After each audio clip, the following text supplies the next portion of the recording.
Before this video starts, real quick, I am super curious. Comment down below, what is the most interesting bike, the bike you are anticipating the most for 2020, for this year or for 2021? Comment down below.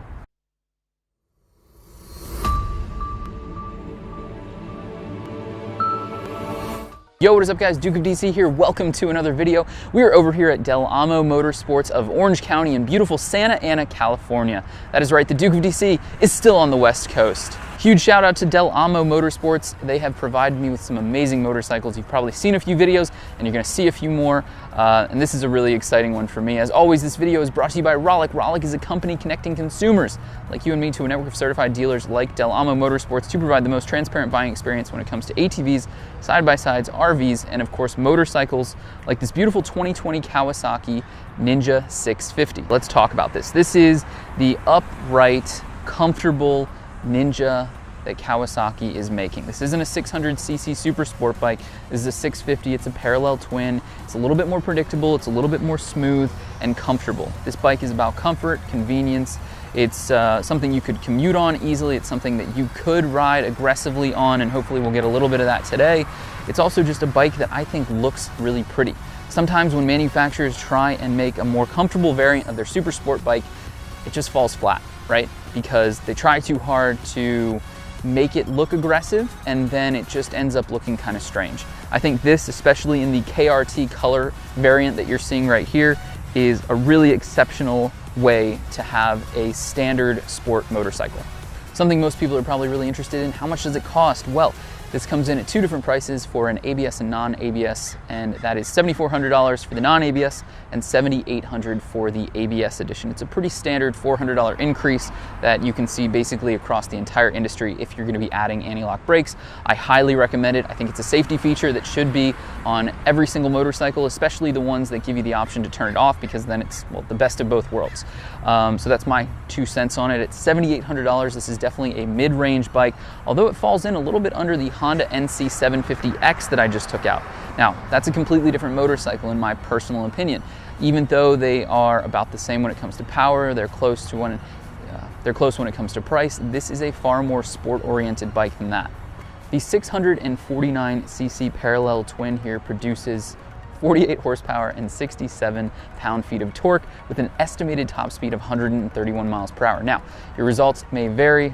In terms of suspension and some of the different components, you have non-adjustability in the front and you have preload adjustability in the rear, so you are going to see that kind of mid-range price come out when you're talking about some of the components. In the front here, you've got two-piston Nissin calipers. In the rear, you have a single piston. It's more than enough stopping power. You've got dual discs on the front here, which is great to have on a 650 producing this kind of power. You'll notice this 650 produces significantly more power than even that NC 750X that I recently took out, which is really impressive.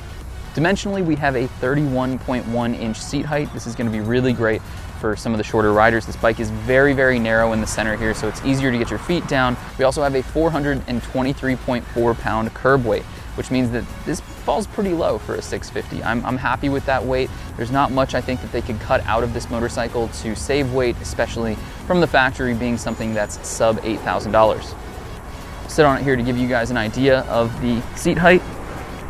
See, 5'9", 30-inch inseam, and I can flat foot it just fine. Something I really love about this 2020 Kawasaki Ninja 650 is the display. They've definitely stepped it up when it comes to some of the more traditional analog displays that you see in this category. With a digital display, it's really beautiful. The instrumentation is easy to read in any lighting situation. I've had it in the dealership where it's dark. I've had it out here in the bright sun, and it's easy as pie to read. And yeah, let's take it for a spin. Oh yeah. Is this the 5th motorcycle of today? All right guys, so we are on the 2020 Kawasaki Ninja 650. This is the KRT edition, Kawasaki Racing Team. That is the color, the livery here, and I love it. I took out a black one in 2019, and it was a good bike. It was a good bike. I had some opinions about it. A little bit has changed. We've covered all that. You guys have heard the specs. So let's go talk about how it feels, because you can stare at a spec sheet as long as you want. And at the end of the day, if it doesn't feel good, well then guess what? It's just not going to be good. This is a really fascinating thing on this bike. So it's got this digital display, and if you can see in front of me, it's like flashing the gears that I'm in. But I'm not really sure why it's flashing like that. That's kind of annoying, to be completely honest. It's obviously, it's telling me like, oh, it's almost time to shift, but it's starting up just above 3,000 RPM. This bike redlines at, what, 10? Kawasaki Ninja 650. It's a great mid-range bike from Kawasaki here. Relatively low cost of entry.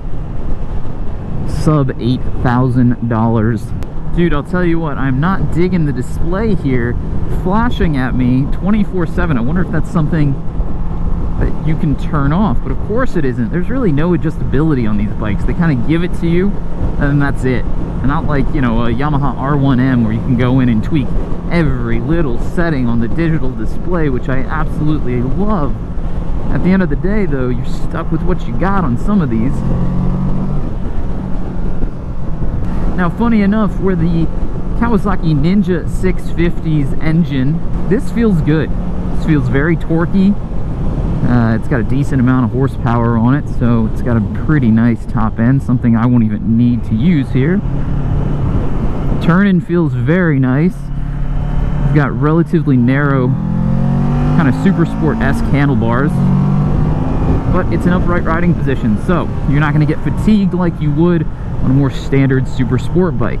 So a little bit has changed since 2019. Yes, they've improved upon it, but nothing mechanically has changed, right? This is still the same bike.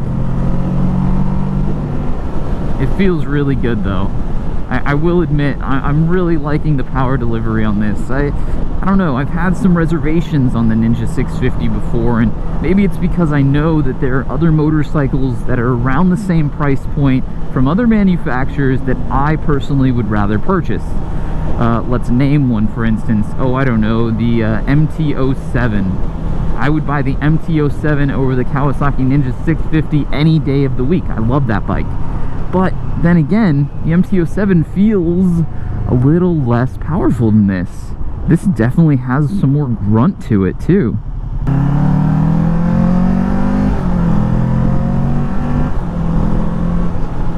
The riding position is so incredibly comfortable. The wind protection on the front here is actually really, really good. Better than what I got on the NC750, which has that much taller and what would be presumably more protective wind protection, more protective windscreen on the front, but I'm getting so much better coverage from this. It's really deflecting it over my shoulders and over my helmet.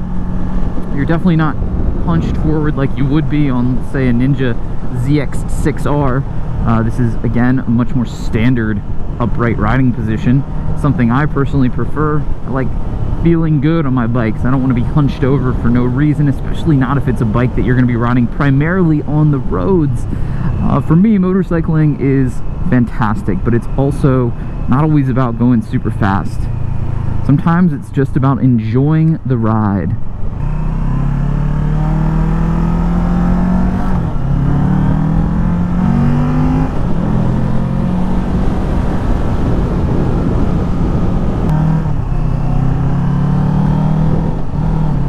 Transmission's very, very smooth. 1 down, 5 up, 6-speed manual configuration. I don't know, maybe I wasn't a fan of this bike for a reason that wasn't very fair to this motorcycle. I like it, I really do. I don't think it's the best 650 out there. I don't think it's the best mid-weight motorcycle out there, but it's good. It's a damn good bike and it deserves respect. So I'm gonna give it some respect here. It's very smooth. Very torquey too. The display here has all the information you could ever need. It's got a fuel gauge, a gear indicator, which I know it's important to some people, not everybody. It's got a digital tachometer, a digital speedometer, I mean digital everything, right? It's got all the information that I think you would ever really need on a bike like this, especially for what it is, right? There's no rider modes, there's no rider aids aside from anti-lock brake system, which is an optional thing on this motorcycle. You can buy a non-ABS version of the Kawasaki 650 if you wanted to. I wouldn't advise it, but you could. I need to remember that this isn't the top of the line, that Kawasaki makes, you know, a ZX-10R that's just mind-blowing. I need to remember that this is not trying to be the best Kawasaki. It's just trying to be a very, very good 650. And it is. It really is. So I think that that's an important thing that I've had trouble in the past remembering, is to review these motorcycles based upon their relative importance. And as a 650, this has done a really great job. So I'm gonna say I like the 650. It's good, not great. And it has kind of an intangible goodness that I can't explain why I don't think it's great. It has all of the different attributes of a great motorcycle, but at the end of the day, it just feels a little soulless. That grunt that you get low down, I like that a lot.